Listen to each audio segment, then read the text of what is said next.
Failed former President Donald Trump's brain melting over the weekend, as bad as we have seen it. The predictions from Dr. John Gartner last week ringing particularly true. It is getting much, much worse. Trump speaking in Greensboro, North Carolina. And now with the knowledge of what Dr. John Gartner pointed out, explained, named, and described for us, Trump's cognitive failures are getting scary. Trump, I don't even know how to describe what you're about to see. I have never seen the guy struggle to speak to this degree. We have about a dozen examples just from this weekend now. The acceleration is scary. Here is Trump. I don't know what's happening here. Heard that Saudi Arabia and Russia will repeat. Will repeat. Whoa. That's scary stuff. Something is very wrong here. Heard that Saudi Arabia and Russia will repeat. Trump seemingly white flagging, and it's really not funny. But it's hard not to laugh from the awkwardness of how so horrible it is to see this before our very eyes. Trump unable to say Venezuela, really struggling this on this day. Let's take a look at this one. Did you just see Maduro, Venezuela? It's unbelievable. Did you just see Maduro, Venezuela? It's unbelievable. Just bailing, just completely bailing out. Emails pouring in. This may be a form of aphasia caused by fill in the blanks, right? That's the question. Caused by what? Trump, when he was able to hold the speech together, saying things that are obviously fabricated out of thin air. Here is Trump claiming that 82% of the country agrees the 2020 election was, quote, rigged. I've seen a lot of polls. I've never seen one that said that. You ever notice that they go after the people that want to find out where the cheating was? And by the way, 82% of the country understands that it was a rigged election, okay? You can't have a country with that. A poll came out 82%, but they go after the people. Yeah, unable to find that poll, have never seen polls with similar numbers, seems completely fabricated out of thin air. Scary moment at the Trump rally where a guy apparently had a heart attack and was taken out along with his children. A really scary moment.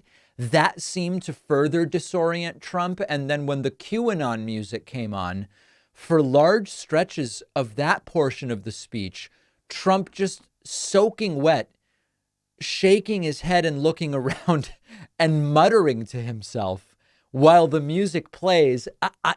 We've never, when Trump says there has never been anything like this in American political history, he's right, but for different reasons, I think, than he believes.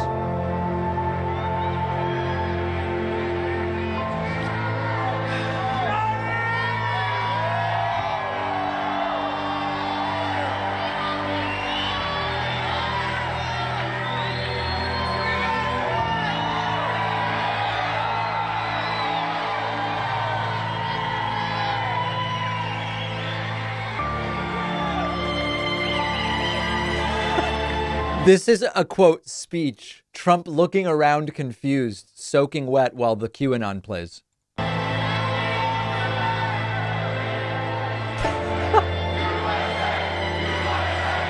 Anyway, it's all really bad. And then lastly, with regard to, legal opinions, it seems that in this clip, Trump is saying it's okay that he had classified documents stacked around his toilet at Mar-a-Lago because there were locks on the toilet.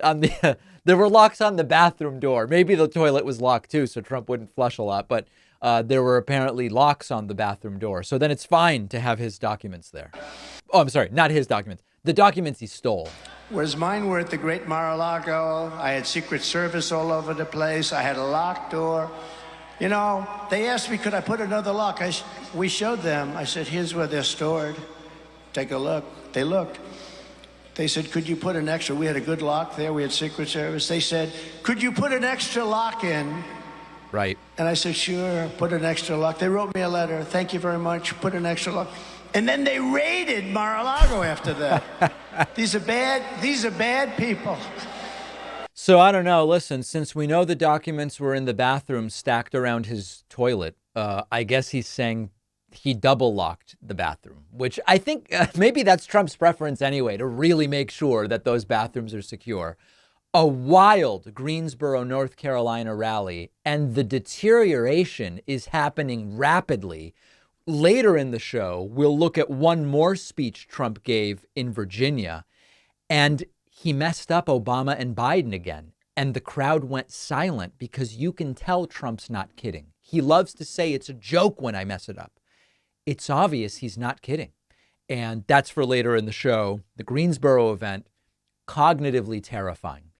Did you know that even if you exercise once a day and then basically sit the rest of the day, you can still suffer the consequences of a sedentary lifestyle, because physical inactivity throughout the workday can cause a whole host of different health issues. And that's one of the many reasons I use a standing desk, a desk that can go up or down. It gets my creative energy flowing. I can walk around. I get circulation. I really don't want to go back to a regular desk. And the standing desks I've been using for years are from a company called Uplift Desk, which is why I asked them to become a sponsor. They let you customize every little detail of your new desk, dozens of different types of wood to choose from. You can choose the size, the type of grommets, the color of the hardware. Do you want casters? So many ways to customize it and make it yours. Uplift Desk has been chosen as the New York Times best standing desk for the last 5 years in a row. I know you'll love your Uplift Desk as much as I love mine. Go to upliftdesk.com/Pacman and use the code Pacman5 to get 5% off. The link is down below.